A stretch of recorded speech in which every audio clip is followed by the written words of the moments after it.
Bonjour tout le monde, c'est Joseph. Comme je vous l'avais déjà dit dans ma dernière vidéo qui date de 3 semaines déjà, mes vidéos vont maintenant être plus centrées sur la Corée du Sud. Et j'ai décidé d'intituler cette série Koreaphile, qui a la même consonance que le mot coréaphile, un terme désignant une personne qui adore la Corée au point de se sentir coréen ou coréenne, c'est-à-dire totalement imbibé par la culture coréenne. Et pour l'inauguration de cette nouvelle aventure sur la découverte du pays du matin calme, oui, c'est un autre nom pour désigner la Corée du Sud, j'ai décidé de vous présenter les 10 plus grandes différences culturelles entre la France et la Corée du Sud. Si ce sujet de vidéo vous semble amusant, intéressant, passionnant et enrichissant, mettez un pouce bleu, et si vous voulez en découvrir davantage sur ce pays asiatique, abonnez-vous à la chaîne tout en activant la cloche de notification. Bien sûr, vous pouvez aller jeter un coup d'œil sur mon compte Instagram qui est Jojonoes, J-O-J-O-N-O-E-S. C'est là où je partage ma vie quotidienne à Paris. Si vous êtes tous prêts, let's get it. Premièrement, voici une notion très importante dans la culture coréenne, la notion de groupe. Entre Coréens, tout se partage. Il y a très peu d'individualisme, même si de nos jours, on commence tout de même à voir cette tendance occidentale apparaître. Comme je le dis souvent, cette notion de groupe se reflète dans la nourriture coréenne qui est servie sur une assiette et où tout le monde se partage le plat. Et il y a d'ailleurs le mot Chong qui illustre très bien l'idée de groupe. Chong, J-E-O-N-G, est une combinaison de compassion, d'empathie et de sentiments très forts entre individus. Je pense qu'il n'y a pas de mot français pour traduire ce mot. Par exemple, un Coréen pourrait tout donner jusqu'à sa vie seulement, simplement à cause de ce sentiment de Chong. Au niveau national, on peut parler de patriotisme. La Corée est un pays qui est vraiment très patriotique. Par exemple, on peut voir pendant un match de foot, les supporters qu'on surnomme les Diables Rouges, mais supportent l'équipe à fond. Toutefois, attention, parce que trop de Chong peut être ressenti comme envahissant qui déborde sur la vie privée d'une personne. Deuxième différence, les Coréens ont une façon très bizarre de parler. Ils savent pas dire ou demander les choses de façon directe. Au lieu de ne pas y aller par 4 chemins, ils sont obligés ils sont obligés d'emprunter plusieurs chemins. Ce que je veux dire, c'est qu'il faut savoir, en Corée, dans la société, décrypter les messages qui se cachent derrière leurs phrases hyper compliquées. Bref, je sais, c'est tout un art, mais il faut savoir le maîtriser pour pouvoir survivre socialement en Corée. Et en tant que Français, on peut se demander, mais pourquoi être si compliqué dans la tête et ne pas être direct et franc? Eh bien, la réponse est tout simplement le respect. On a peur, en étant trop franc, froisser ou blesser quelqu'un.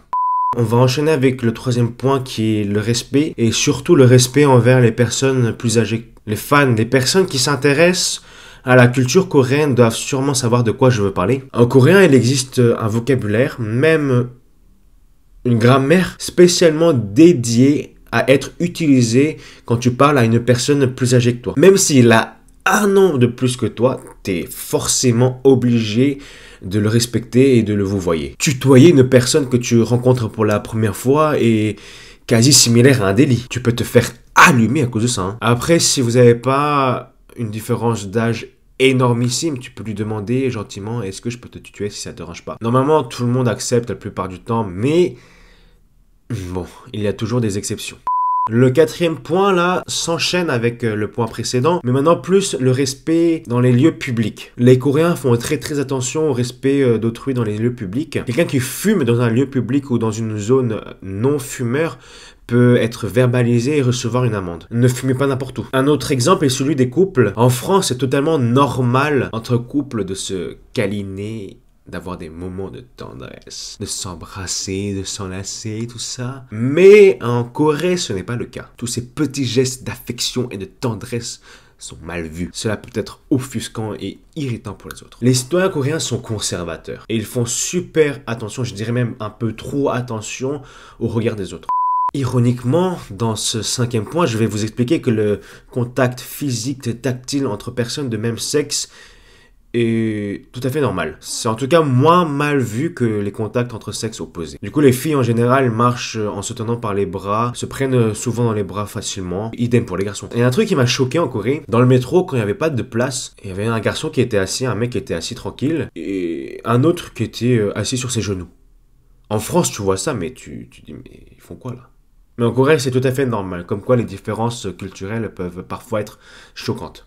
Voici le 16e point déjà. En Corée, en été surtout, on voit souvent les jeunes demoiselles avoir des shorts très courts. On appelle les hot pants. Après, on peut dire que c'est normal que les médecins, en été, la température avoisine les 35-40 degrés, donc il fait super chaud et en plus il fait humide. Cependant, j'ai remarqué que les filles n'aiment pas trop se bronzer, surtout au niveau supérieur du corps, c'est-à-dire à partir même du cou là, hein, de là jusqu'au bras. Elles aiment vraiment pas être bronzées parce que l'idéal féminin là-bas c'est d'avoir la peau blanche. Du coup, une grande majorité porte souvent en été des hauts qui cachent un peu la partie supérieure. Et cette partie supérieure est une partie très intime qu'on ne dévoile pas facilement. Photo. Bon, ça peut être un cliché, mais avouons-le que les Coréens, même les Asiatiques, adorent prendre en photo. Surtout les femmes. Elles sont là, mais toujours à prendre des photos de ce qui bouge, de ce qui se mange. Je sais pas ce qui les fait halluciner.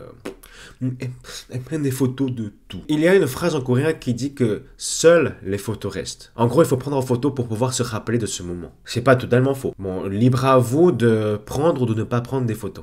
Vous allez sûrement être halluciné par ce 8e point, mais en Corée, il y a vraiment très peu de vols. Dans un café, pour garder une place, tu peux mettre ton portable, ton portefeuille, ton ordinateur portable, je sais pas, ton sac, mais personne ne le vole. Il reste là intact, nickel. En France ou en Europe, c'est quelque chose d'inimaginable. Tu poses un truc sur la table, il y a le chacal de voisin de Roumain qui vient pour te voler. Hein. Il voit ça direct et fait « in my pocket ». En français, ça veut dire « dans ma poche » pour les personnes qui comprennent pas trop l'anglais. En parlant de vol, je peux même ajouter que la Corée du Sud est un pays vraiment sécurisé avec plein de caméras de surveillance. Tu n'as rien à craindre même si tu te balades, je sais pas, à une heure très tardive, 2, 3, 4 heures du mat, complètement bourré, il ne t'arrivera rien.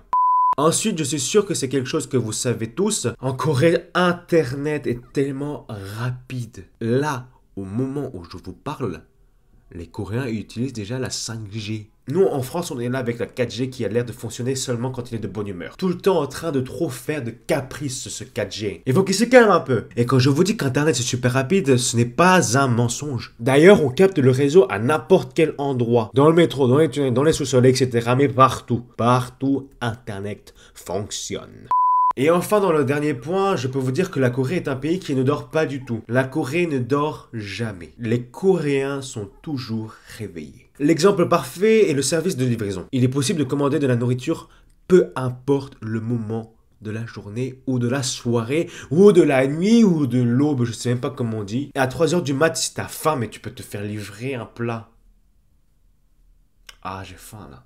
J'aimerais bien des poulets frits. Ah, j'ai trop faim là. Enfin bref, c'est un truc de malade en Corée. Beaucoup de restaurants sont ouverts H24. En plus, si tu commandes quelque chose le soir, tu es sûr de te faire livrer le lendemain matin. Je sais pas comment ils font. C'est vraiment des malades dans leur tête. Ils dorment jamais. Je pense que la Corée est un pays vraiment bon à vivre si tu as de l'argent. Le service est au top là-bas. Voilà, c'est déjà la fin. C'était la présentation des 10 plus grandes différences culturelles entre la Corée et la France à mon goût. J'espère que cette vidéo aura été ludique pour vous et que vous en aurez appris davantage sur la Corée. Si oui, écrivez-moi dans les commentaires ce qui était le plus marquant. Et si vous aimeriez un jour visiter la Corée et pourquoi. Dites-moi dans les commentaires ce que vous voudrez savoir dans les prochaines vidéos. Merci, à bientôt.